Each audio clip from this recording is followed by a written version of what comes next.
របៀបថតរូបដាក់ visa online visa និង DV program តាមរយៈទូរស័ព្ទដោយខ្លួនឯងសួស្តីបងប្អូនទាំងអស់គ្នានៅក្នុងវីដេអូនេះខ្ញុំនឹងធ្វើការបង្ហាញបងប្អូនពីរបៀបប្រើប្រាស់ទូរស័ព្ទដើម្បីថតរូប visa ឲ្យបានត្រឹមត្រូវកម្មវិធីដែលខ្ញុំតែងតែប្រើក្នុងការថតវិធីសាស្ត្រក្នុងការថតរូបឲ្យបានត្រឹមត្រូវនិងច្បាស់ល្អ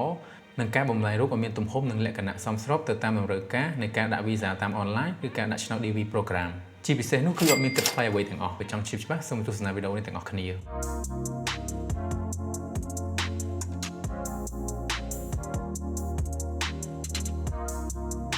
ចំពោះបងប្អូនដែលអត់សូវមានពេលទំនេរទៅថតនៅ studio ឬអត់សូវចាំបាច់ទាមទារការកែរូប professional នោះទេកុំភ្លេចមើលវីដេអូនេះឲ្យដល់ចប់ដើម្បីដឹងពីរបៀបដែលខ្ញុំថតរូបដាក់ visa ដែលមានគុណភាពដែលអាចទទួលយកបានតាមຂະຫນាត visa របស់ប្រទេសនីមួយៗ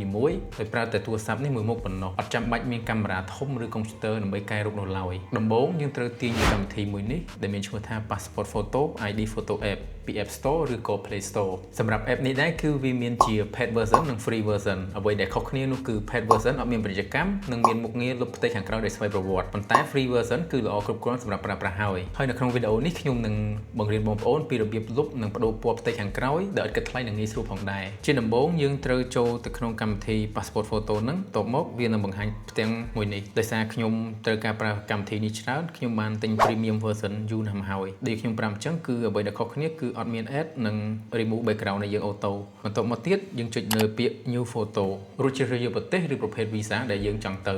ហើយក្នុងកម្មវិធីនេះដែរវាមានជម្រើស visa ច្រើនមែនទែនមានទាំងអាមេរិកអឺរ៉ុបចិនជប៉ុនហើយសូម្បីតែប្រទេសកម្ពុជាយើងក៏មានដែរអញ្ចឹងលើកនេះខ្ញុំជ្រើសរើសយក visa អាមេរិកដើម្បីមកបង្ហាញផ្ទាំងនេះគេបង្ហាញពីរបៀបថតឲ្យបានត្រឹមត្រូវដូចជា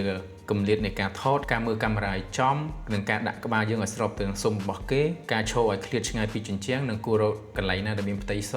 ត្រូវមានពន្លឺគ្រប់គ្រាន់ជះមកលើផ្ទៃមុខរបស់យើងនិងជៀសវាងការមានស្រមោលហើយគួរថតនៅពេលថ្ងៃនិងបែរមុខទៅបង្អួចឬកន្លែងណាដែលមានពន្លឺគ្រប់គ្រាន់នៅចុងក្រោយគឺយើងគួរប្រើកាមេរ៉ាក្រោយដើម្បីថតហើយយើងអាចពឹងមិត្តភ័ក្តិឬបងប្អូនជួយថតឲ្យបានតែបើអត់មានជម្រើសទេយើងអាចប្រើកាមេរ៉ាមុខនិង tripod ដូចខ្ញុំប្រើអញ្ចឹងនៅខាងក្រោមមានជម្រើសពីរគឺអាចជ្រើសរើសកាមេរ៉ាដើម្បីថតរូបនិងយករូបដែលមានស្រាប់យកមកកែក៏បានហើយឥឡូវនេះខ្ញុំជ្រើសរើសយកពាក្យកាមេរ៉ាដើម្បីថតហើយយើងបំបែរកាមេរ៉ាមកនៅក្នុង app នេះគឺយើងអាចកំណត់ម៉ោងនៃការថតបានផងដែរអញ្ចឹងយើងតម្រឹមក្បាលរបស់យើងជាមួយរូបដែលគេដាក់ឲ្យមករួចចុចថតរូបនេះបន្ទាប់មកយើងចុចលើពាក្យ start editing វានឹងឲ្យយើងកែតម្រូវរូបយើងបានហើយយើងចុចពាក្យ nextតបមកយើងអាចសេរីបើសិនបើវារៀងវាចឬក៏អីយើងអាចសេរីlênនេះបានជាទូទៅបើយើងថតស្មើហើយយើងអត់ចាំបាច់កែតម្រួលអីច្រើនទេតបមកយើងចុចពាក្យ next ចំណុចនេះគឺសំខាន់ជាងគេដែលយើងត្រូវតម្រឹមរូបយើងឲ្យស្របទៅនឹងរូបដែលគេដាក់មកនេះធ្វើម៉េចឲ្យក្បាល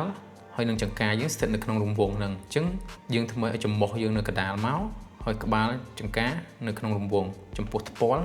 វាទៅតាមមនុស្សទេអញ្ចឹងអត់អីទេសំខាន់គឺក្បាលនិងចង្កាបន្ទាប់មកទៀតយើងចុចពាក្យ next កន្លែងនេះដែរយើងអាចកែពន្លឺឬ contrast ប៉ុន្តែដោយសារយើងដូចខ្ញុំប្រាប់អញ្ចឹងគឺពន្លឺគ្រប់គ្រាន់ហើយយើងអត់ចាំបាច់កែអីច្រើនទេ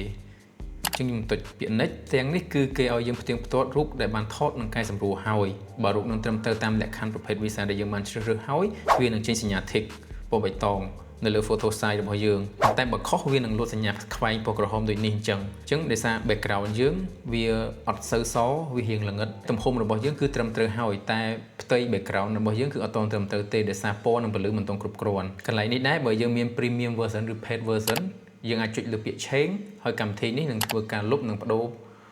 background ឬផ្ទៃក្រោយឲ្យរបស់យើងដោយស្វ័យប្រវត្តិសម្រាប់បងប្អូនដែលអត់មាន premium ឬ paid version ក៏កុំបារម្ភបន្តមើលវីដេអូនេះដើម្បីដឹងពីរបៀបលុបផ្ទៃខាងក្រោយដោយអត់គិតថ្លៃហើយឆាប់រហ័សផងដែរអញ្ចឹងយើងចុចលើពាក្យ save ខាងលើនេះមករួចកំណត់ប្រភេទរូបនិងទំហំដែលយើងចង់បានហើយចុច save ឥឡូវយើងបានរូប visa ដែលមានទំហំຂະຫນាតត្រឹមត្រូវហើយចំណុចបន្ទាប់គឺយើងធ្វើការលុបនិងបដូរផ្ទៃខាងក្រោយឲ្យបានត្រឹមត្រូវអញ្ចឹងយើងត្រូវចូលទៅក្នុង Safari ឬ web browser ដែលបងប្អូនប្រើប្រាស់ទៅមកវាយនៅ website នេះ www.pixelcut.ai/background-removal ខ្ញុំដាក់នៅ link នៅលើនេះឲ្យបន្ទាប់មកទៀតយើងចុចនៅលើពាក្យ upload image ហើយជ្រើសរើសយករូបដែលយើងបានថតមុនហ្នឹងអញ្ចឹងវានឹងធ្វើការលុប background របស់យើងហើយអញ្ចឹងយើងត្រូវ select យកពាក្យ background ហើយយើងយកផ្ទៃពណ៌សយកពាក្យ free ហើយ save image ឥឡូវយើងបានរូប visa ដែលមានទំហំខ្នាតនិងផ្ទៃខាងក្រោយត្រឹមត្រូវអញ្ចឹងរូបនេះអាច save ទុកដើម្បីយកទៅឲ្យគេផ្ដិតឬប្រើប្រាស់បានហើយប៉ុន្តែបើបងប្អូនចង់យករូបថតនេះទៅដាក់ជា online visa ឬក៏ដាក់ឆ្នោត DV program យើងត្រូវធ្វើជំហានមួយនេះបន្តទៀតដោយសារគេហទំព័រ visa ភាគច្រើនគឺគេអនុញ្ញាតឲ្យយើង upload រូបថតនេះមានទំហំយ៉ាងច្រើន250 KB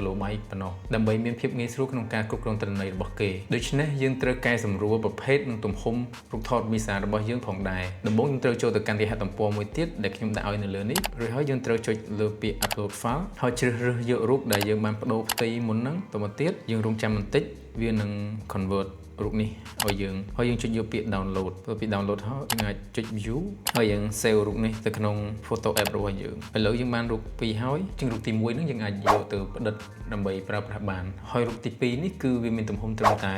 56 KB ទេអញ្ចឹងយើងអាច apply ទៅជា online visa ឬក៏ដាក់ឆ្នោត DV program បានជាចុងក្រោយខ្ញុំសង្ឃឹមថាវីដេអូនេះនឹងជាផ្នែកមួយដើម្បីជួយសម្រេចនៅការស្នើសុំ visa ឬទិដ្ឋាការរបស់បងប្អូនបើបងប្អូនចូលចិត្តវីដេអូនេះសូមកុំភ្លេច like និង share ហើយបើមានចម្ងល់អ្វីអាចសាកសួរនៅក្នុង comment ខាងក្រោមបានអរគុណចំពោះការទស្សនា follow and subscribe